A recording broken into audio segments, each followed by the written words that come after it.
Hello students, welcome back to Magnet Brains Hindi. कैसे हैं आप सभी?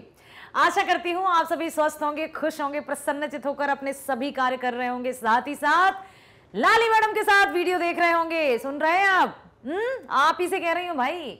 मैंने कहा है ना कि जो भी आपको डाउट्स हो या डाउट नहीं भी हो तब भी कमेंट तो कीजिए, ताकि मैं आप अपने नाम के साथ कमेंट कीजिए। ठीक है, नाम के साथ करोगे तो आपको वीडियो में मैं नाम के साथ पुकारूंगी।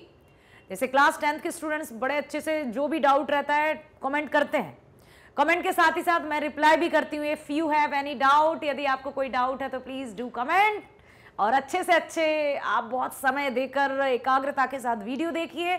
सभी विषय की वीडियोस मैग्नेट ब्रेन्स आपको 100% फ्री प्रोवाइड करता है। बिहार बोर्ड की मैं बात बता दूं आपको तो कक्षा 7वीं से लेकर 12वीं तक की ऑनलाइन स्कूल एजुकेशन 100% फ्री है। साथ ही साथ सभी प्रकार की प्रतियोगी परीक्षाओं की वीडियोस भी आप देख सकते हैं 100% फ्री, जैसे NTSC, olympiad, IIT, JE, NEET, UPSC, bank, insurance, सभी प्रकार की प्रतियोगी परीक्षाओं की वीडियोस आपको मैग्नेट ब्रेन्स पर एब्सोल्युटली फ्री प्रोवाइड किए जाते हैं, किए जाते रहेंगे। सो किसी भी प्रकार की चिंता नहीं करना है, बस आप तो ध्यानपूर्वक वीडियोस देखो, लाइक करो, शेयर करो, सब्सक्राइब करो, क्योंकि सब्सक्रिप्शन का कोई चार्ज नहीं है। आ जाइए मेरे साथ इस वीडियो में। हमने अपनी पाठ्यपुस्तक गोधूली भाग 1 का पाठ 6 स्टार्ट कर दिया है। नाम है अष्टावक्र, लिखा है विष्णु प्रभाकर जी ने।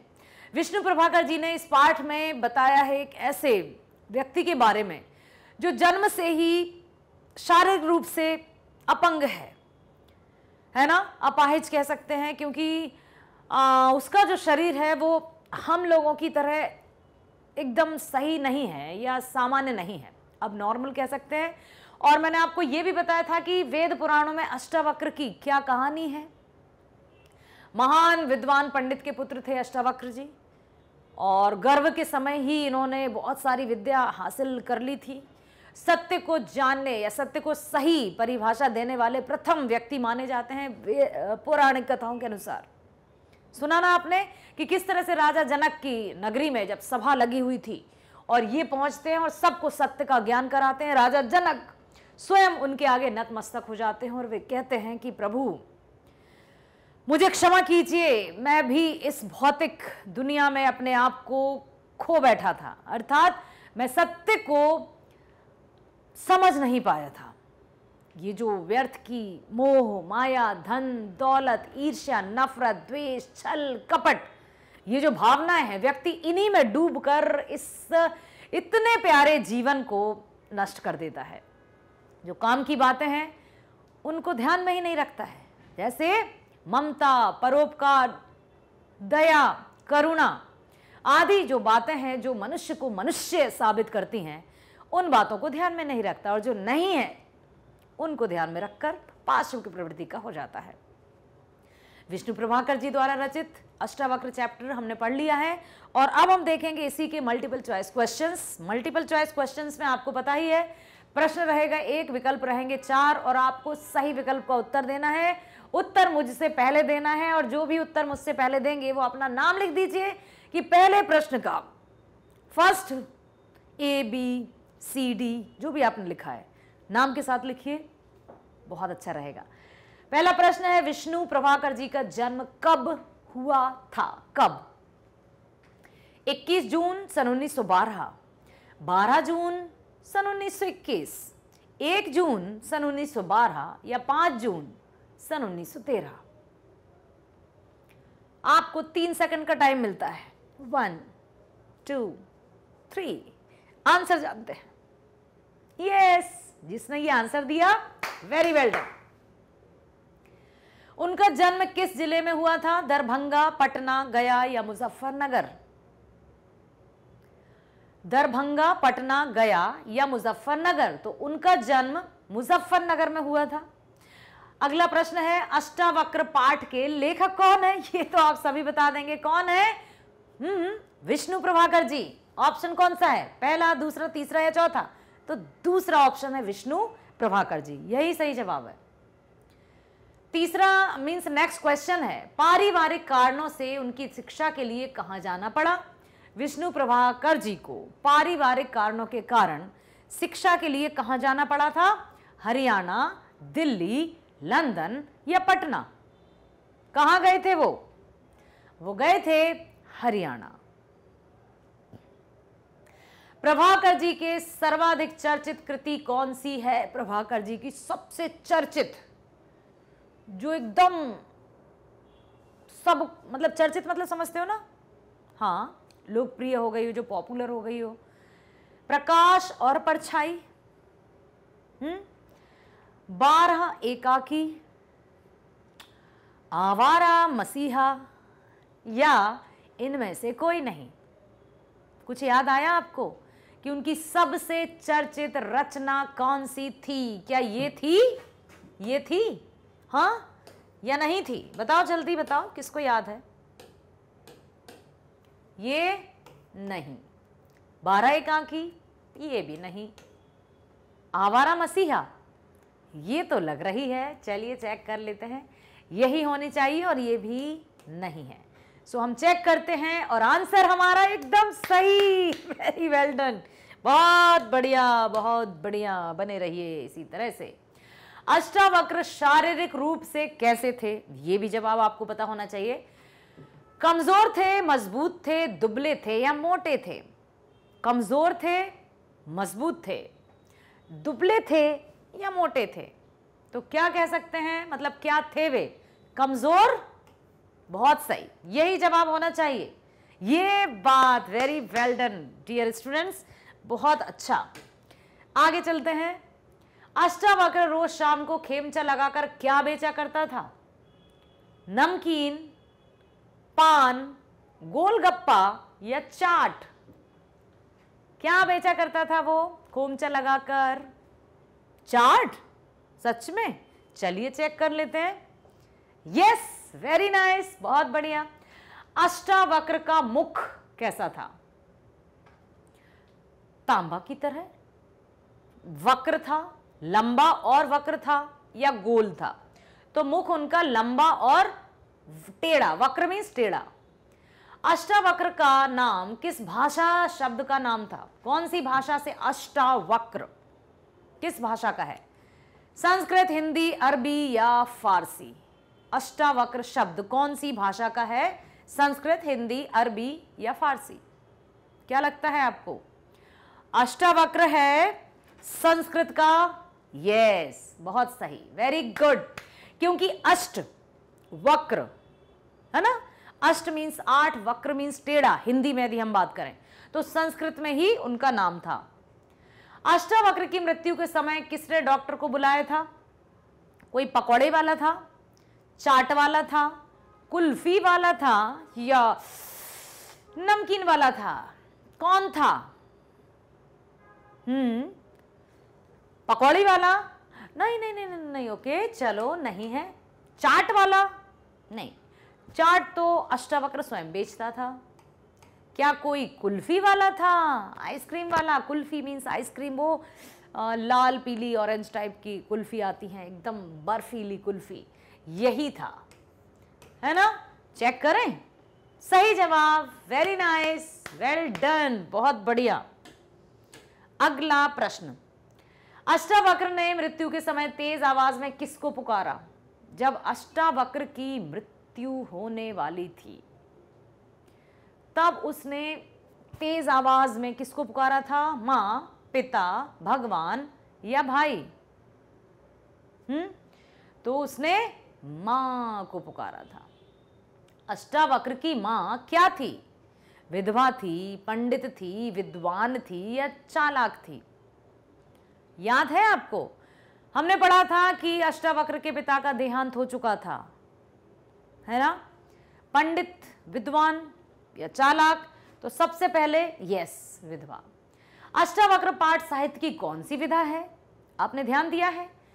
अष्टावक्र के साथ ही साहित्य की विधा भी ब्रैकेट में लिखी हुई है। यदि आपने फर्स्ट स्लाइड पर ध्यान दिया है तो इंट्रोडक्टरी पार्ट जो बताती हूं मैं आपको, चाहे आपने पाठ का सार देखा हो, चाहे बिहार बोर्ड सॉल्यूशंस देखे हो या इस वीडियो में देखा हो, तो आप तुरंत बता सकते हैं कि अष्टावक्र साहित्य की कहानी है, काव्य है, निबंध है या रेखा चित्र है? क्या है? रेखा चित्र। वाह, कैसे पता चला? ऊपर देखा। ओके, चलिए देखते हैं। स्वतंत्रता प्राप्ति के बाद प्रभाकर जी कहां पर आकाशवाणी रेडियो रूपक में लिखते थे? दिल्ली में आकर। ठीक है। सभ्य समाज में इन जैसों के लिए क्या नहीं है, जिसको तथाकथित हम सभ्य समाज के अंतर्गत रखते हैं, बड़ा समाज के अंतर्गत रखते हैं, लेकिन उस सभ्य समाज में इन जैसे लोगों के लिए क्या नहीं है? दिल, जगह, घर या फिर व्यक्ति। हाँ, इन लोगों के लिए कहीं भी जगह नहीं है। जो आर्थिक रूप से तंग हैं, जो मुसीबत में भी परेशान हैं, मतलब कहें कि गरीबी हर तरफ से, चारों तरफ से पूरी तरह से परेशान है, तो जो सभ्य समाज में है उनमें इनके लिए किसी के पास कहीं भी जगह नहीं है। अष्टावक्र क्या लगाता था? खेमचा, दुकान, ठेला या गुमटी? खेमचा, वेरी नाइस। किसे ब्रिटिश सरकार का कोप भाजन बनना पड़ा?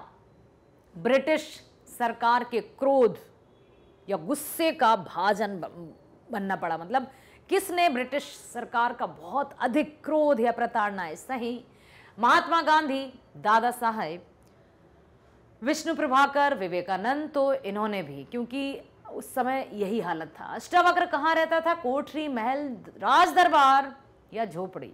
तो अष्टावक्र कोठरी में रहता था। अष्टावक्र की मृत्यु कैसे हुई? आग से, तेल से जलकर, अपने आप, या इनमें से कोई नहीं।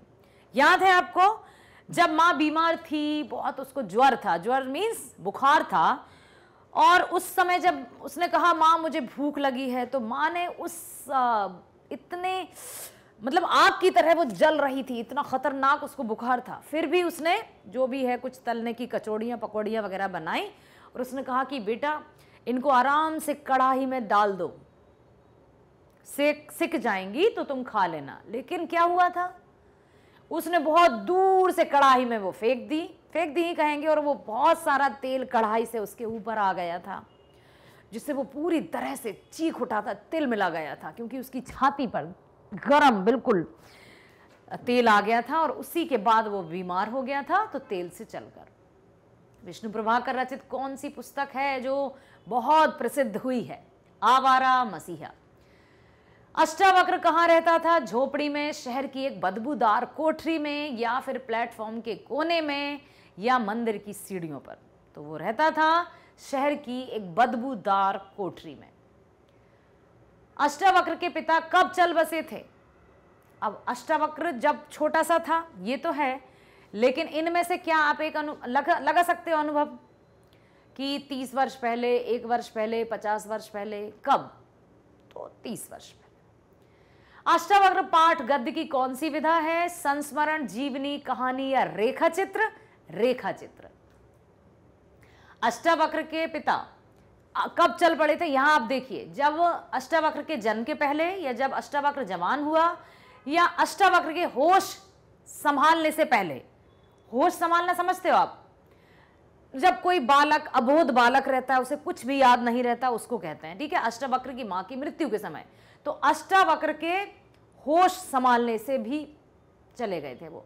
अष्टावक्र क्या क्या बेचा करता था? सेब, केला, अनार, या चाट का सामान, पूरी और जलेबी, या मछली और भात? तो वो बेचा करता था चाट का सामान। गर्मी के दिनों में अष्टावक्र माँ बेटे कहाँ सोया करते थे? जब गर्मी हुआ करती थी तो वो कहाँ सोया करते थे? क्या उनके पास पंखा, कूलर या एसी की सुविधाएं थी? नहीं, उनके पास तो सही से घर भी नहीं था रहने के लिए। जो खजांचियों की जो किनारेदार ऐसी गलियों में जहाँ से रास्ता गुजरता है, वहाँ छोटी छोटी नालों के किनारे, नालियों के किनारे कोठरी बनी हुई थी, वहाँ पर सोते थे वो। तो गर्मी के दिनों में कहाँ सोते थे वो? मंदिर की सीढ़ियों पर, कुएं की जगत पर, दुकान के भीतरी हिस्से में, या घर के आंगन के बाहर?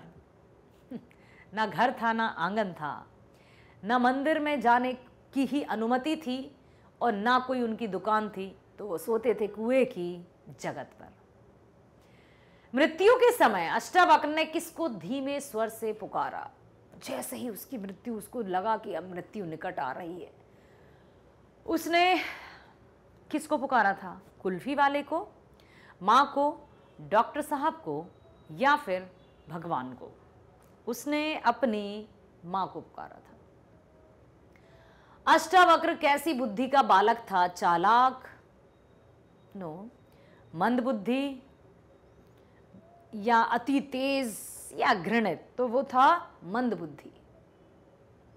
अष्टावक्र के स्मृति पटल पर कौन सी संख्या की जो स्मृति पटल पर थी वो संख्या कौन सी थी? 2, 3, 4, 5, कौन सी संख्या उसके स्मृति पटल मींस मस्तिष्क पर पूरी तरह से बस गई थी? 4, क्योंकि माँ ने बार बार उसे समझाया था कि जब भी तुम चाट बेचने चाहोगे पैसे की 4 देना, पैसे की 4 पकौड़ी, पैसे की 4 बतासे, इस तरह से। तो 4 जो संख्या थी वो उसके मानस पटल पर या स्मृति पटल, स्मृति मीन्स याद, पटल मीन्स ये मस्तिष्क। बोलने में अष्टावक्र साधारण आदमी से कितना समय लेता था?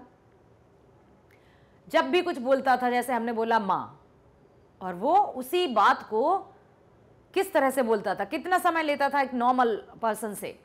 2 गुना, 3 गुना, 4 गुना या 1 गुना? वो 2 गुना समय लेता था। ये थी कहानी अष्टावक्र की। मेरे प्यारे विद्यार्थियों, बने रहिए हमारे साथ मैग्नेट ब्रेन्स पर, जो आपको कक्षा बिहार बोर्ड की मैं बात बता दूं, हिंदी मीडियम, इंग्लिश मीडियम, दोनों तरह के वीडियोस आप देख सकते हैं। इंग्लिश मीडियम में किंडरगार्टन से लेकर 12वीं तक के वीडियोस आपको 100% फ्री प्रोवाइड किए जाते हैं। इंग्लिश मीडियम, ठीक है, एनसीईआरटी या सीबीएसई। बात करें हम हिंदी मीडियम की या बिहार बोर्ड की, तो कक्षा 7वीं से 12वीं तक की ऑनलाइन स्कूल एजुकेशन 100% फ्री है, फ्री है, फ्री है। बिल्कुल सही सुना है आपने। किसी भी तरह के पेड सब्सक्रिप्शन की हम बात नहीं करते हैं, किसी भी तरह के चार्जेस की हम बात नहीं करते हैं। फ्री है, फ्री रहेगा। बस आप तो ध्यान पूर्वक हर एक विषय के वीडियो देखो और परीक्षाओं में धमाल मचा दो। बता दो सबको कि हम भी फ्री एजुकेशन प्राप्त करके दुनिया में कमाल कर सकते हैं, अपनी सफलता का झंडा गाड़ सकते हैं। मैग्नेट ब्रेन्स ना केवल स्कूल एजुकेशन बल्कि सभी प्रकार की प्रतियोगी परीक्षाओं के वीडियोस भी 100% फ्री प्रोवाइड करता है। किसी भी बात में जब विश्वास होता है ना, एक सच्चाई होती है, तो कॉन्फिडेंस अपने आप झलकता है। और ये आप देख सकते हैं मैग्नेट ब्रेन्स पर, जो आपको NTSC, olympiad, IIT, JEE, NEET, UPSC, bank चुने सभी प्रकार की प्रतियोगी परीक्षाओं के वीडियोस भी देता है 100% फ्री, वो भी हाई क्वालिटी एजुकेशन के साथ। यस, शिक्षा के साथ नो समझौता, क्योंकि मैग्नेट ब्रेन्स पर हम करते हैं आपसे वादा, या मैं कहूं कि कोई वादा नहीं, कोई दावा नहीं, हम बस सच्चाई की बात करते हैं। बने रहिए आप मैग्नेट ब्रेन्स पर, वीडियोस देखिए, लाइक कीजिए, सब्सक्राइब कीजिए और अधिक से अधिक शेयर कीजिए। इसी तरह से हर एक पार्ट, हर एक वीडियो को मैं आपके साथ हिंदी में साझा करती रहूंगी। मिलते हैं नेक्स्ट वीडियो में। स्वस्थ रहिए, खुश रहिए, bye bye, thank you so much.